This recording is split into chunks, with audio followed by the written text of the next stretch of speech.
This is Triple Divide Peak in Montana. Triple Divide Peak is special because rain and melting snow can flow west to the Pacific Ocean, north to the Arctic Ocean, or east to the Atlantic Ocean. And this is us. We're four friends following the water from Triple Divide Peak, 3,500 miles by canoe to the Gulf of Mexico and the Atlantic Ocean. This is the story of our rivers on the river. Welcome back to On the River. This week, we finished canoeing the Marias River, which led us to the Missouri River. Now we're paddling down the Missouri River and exploring the West, just like Lewis and Clark did. Just like Lewis and Clark? You mean those famous explorers that paddled up the Missouri River over 200 years ago, before this land was even part of the United States? Not even! Well, there are some similarities and some differences. This week on the river, we're going to explore Lewis and Clark's expedition up the Missouri River and compare it to our journey down the Missouri River. Aha! I've already spotted one difference. Have you? We're floating down the Missouri River, whereas Lewis and Clark pushed and pulled their boats all the way up the Missouri River from St. Louis to the Continental Divide and beyond. We might be going in different directions, but we're still on the same route. While there were many rivers to explore, Lewis and Clark were hired to start in St. Louis and follow the Missouri River all the way upstream to the Continental Divide, and then on to the Pacific Ocean. Remember, we started on Triple Divide Peak, which is on the Continental Divide.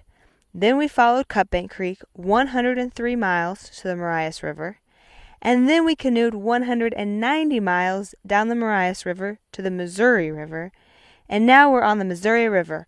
We're headed to St. Louis and on to the Mississippi River.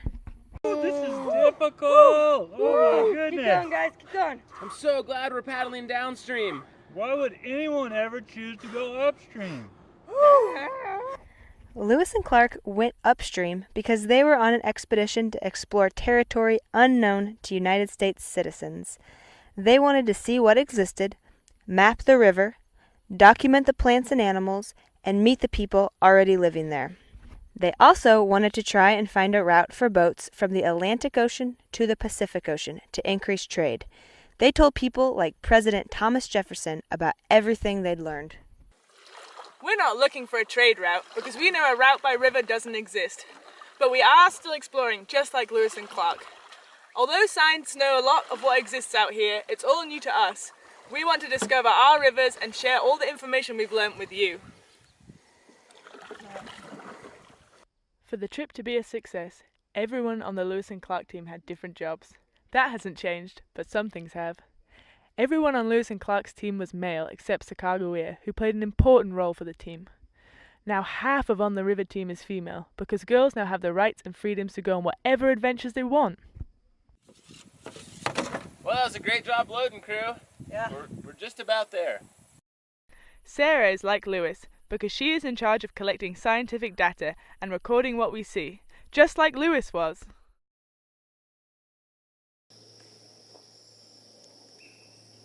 I'm just like Clark because I love maps, just like he did. According to this map, we have to go that way. Sorry, Nia. Clark did love maps, but he wasn't just reading them. He also had to make them. Hey, we just found another difference between us and Lewis and Clark. They didn't have accurate maps because accurate maps hadn't been made. Lots of times they had to name the features they saw, such as the Marias River, and we still use that name today. To help us navigate, we use guidebooks, topography maps, and satellite maps. We use the names Lewis and Clark came up with, but sometimes we give our own names to places we've been. One night, Tommy was cleaning up dinner when an eagle soared by. He was so excited to see the bird that he wasn't watching where he was going. We tried to warn him, but he slipped on some algae and sent all the pots flying into the air. Now we call that spot Flying Pot Spot. Since Lewis and Clark did not have reliable maps, they didn't always know which way to go. When Lewis and Clark got to the Marias River, they were really confused and thought the Marias River was the main channel.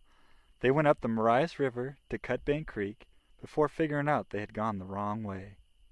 It was easy for us to know which way to go, because we just had to keep going downstream. Up on Cutbank Creek, a fight broke out between Lewis and some Native Americans from the Blackfeet tribe. During the fight, Lewis killed 2 Blackfeet men. This is an example of how Native Americans suffered during Western expansion. As a result of the fight, Lewis had to run for his life because the tribe was angry and upset. Can you imagine running for your life in a place you didn't know? That would be so scary. Tell me about it. They always had to be on the lookout because they didn't know what dangers to expect.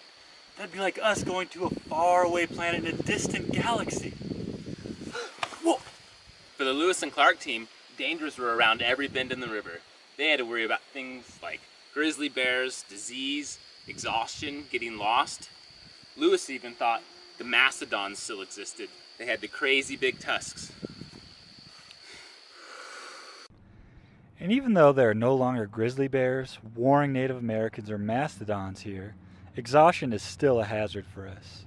We paddle all day long, even when it's really hot, really windy, and really rainy. And there are hazards Lewis and Clark didn't have to face, like water pollution. We can't drink the water because it has too much pollution from farms and cities. Since we know these hazards exist, we are prepared for them and can make sure we are safe to enjoy the wilderness around us. Of the entire Missouri River, this section we are now canoeing has changed the least since the time of Lewis and Clark. As we canoe, we try and imagine what it would have been like to have no idea what was around each bend. It's not that hard to imagine, because we don't know what's around each bend. Aaron, check out that bird. Whoa. Whenever I see an interesting animal, I always take a picture of it to document it, and at night, I'll write about it in my journal, just like Lewis did. What do you think it is, Aaron? I think that might be an American white pelican. Yeah, I think you might be right. Lewis, he was really interested in plants and animals, and documenting animals never before seen by Western scientists. I bet he saw pelicans. Aha! I spotted another difference, did you? When Lewis and Clark were alive, cameras didn't exist. They had their team take detailed notes and draw pictures of everything they saw. Sometimes we do that, but mostly we draw and paint postcards to send to our friends and family. Yikes! That is another difference. When Lewis and Clark were exploring, they couldn't send a postcard to their families and friends, nor could they call them or email them. Computers and telephones didn't exist. In the unexplored West, there were not even stores. Wait a minute. Does that mean Lewis and Clark couldn't buy their food at a grocery store? Exactly. Lewis and Clark didn't have fresh vegetables. They certainly couldn't go to the store to buy oranges and pickles and other things we eat. They had to bring most of their food with them or hunt for animals like deer and bison. Bison? I haven't seen any bison around here. Believe it or not, there were millions of bison here, roaming the prairies. They would sometimes be so thick, Lewis and Clark had to move them aside to go upstream. But bison were overhunted, and they almost went extinct. Now, ranchers raise cows, and we can't hunt them. As well as killing almost all the bison, humans really have changed how the river looks and feels. But some things are still the same. From the cottonwoods lining the banks to the rock formations that tower above the water. The river is still full of excitement and adventure. We might not have been hired by the president to map it and document everything that lives here, but we are on an adventure and we want to share everything we find with you. Thanks for watching and join us next time when we take 5 on the river.